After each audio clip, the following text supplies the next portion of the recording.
Bem, Gabriela, na realidade a gestão pública no Brasil, não só municipal como estadual e federal, enfrenta muitos desafios. O primeiro é a falta do que eu chamo da cultura do planejamento. Não é possível que nós tenhamos uma administração pública avançada, que consiga entregar resultados e políticas públicas efetivas às pessoas, nós vemos um processo de planejamento muito robusto. Porque no Brasil nós temos recursos públicos, mas lamentavelmente há muito desperdício, a chamada má qualidade do gasto público.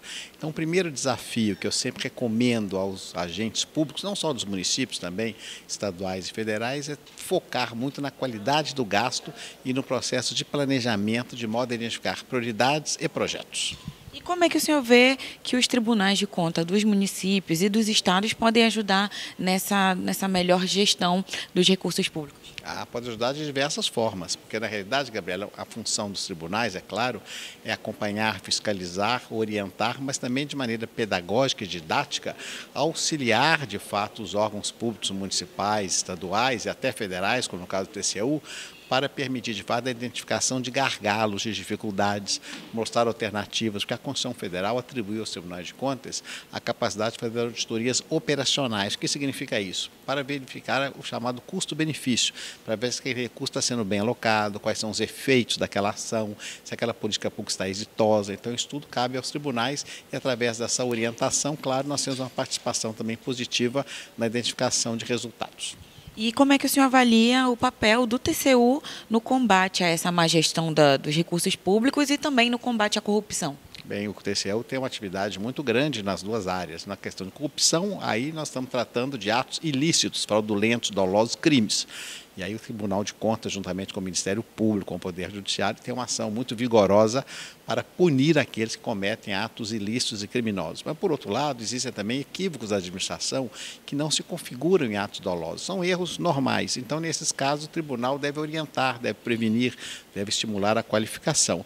E, especialmente na questão relativa à primeira parte da negação das políticas públicas, o TCU tem um papel muito grande como órgão que auxilia o Poder Legislativo, o Congresso Nacional, para identificar exatamente quais são essas dificuldades. Até recentemente, por exemplo, o tribunal participou ativamente da reforma tributária, com os dados que nós temos, subsidiando os senhores congressistas. Ou seja, o tribunal, como tem um consolidado de dados imenso, que nós temos um corpo técnico muito qualificado, nós colaboramos com essas ações para desenvolver positivamente políticas públicas no Brasil.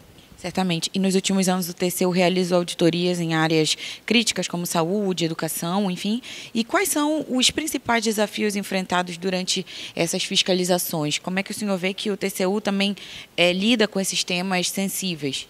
Bem, eu acho que houve uma evolução muito positiva nos últimos anos. O TCU não é mais encarado, felizmente, digamos assim, como um adversário. Ao contrário, é um órgão que pretende ajudar, colaborar, identificar possibilidades de aperfeiçoamento da gestão pública. Isso tem sido um grande esforço, não só da Corte, mas dos procuradores e também do corpo técnico do tribunal. Tanto que foi criado recentemente uma Secretaria do Consenso, que o nosso presidente, o ministro Bruno Dantas, deve ter mencionado aqui também, com o objetivo exatamente de permitir que haja uma composição de conflitos e litígios, o tribunal auxiliando que, através desse consenso, nós vamos superar gargalos e dificuldades, especialmente na renovação dos contratos administrativos de grande duração no Brasil. Certo. E agora falando no sentido da gestão federal, né? Quais medidas o senhor avalia que precisam ser tomadas pelo governo federal para equilibrar as contas públicas? E o senhor defenderia o corte de mais gastos?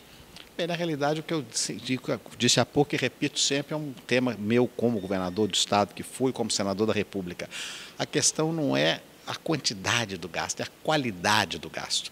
Eu acho que no Brasil, infelizmente, nós gastamos mal os recursos que temos. Então, eu sempre defendo que nós devemos enfocar a questão da qualidade do gasto. Por isso é necessário rever a legislação da 4320, tarefa que o Ministério do Planejamento está imbuído em fazê-lo, que o Tribunal também tem participado, identificar gargalhos, desperdícios, ralos, porque a qualidade do gasto é que é mais importante e o Tribunal tem um papel muito grande nisso, porque nós acompanhamos as políticas públicas. Então, como você mencionou, educação, saúde, são áreas que têm muita despesa e aí, infelizmente, ainda acontecem ali, não desvios, digamos assim, mas, de fato, alguns equívocos na aplicação e que merecem correção.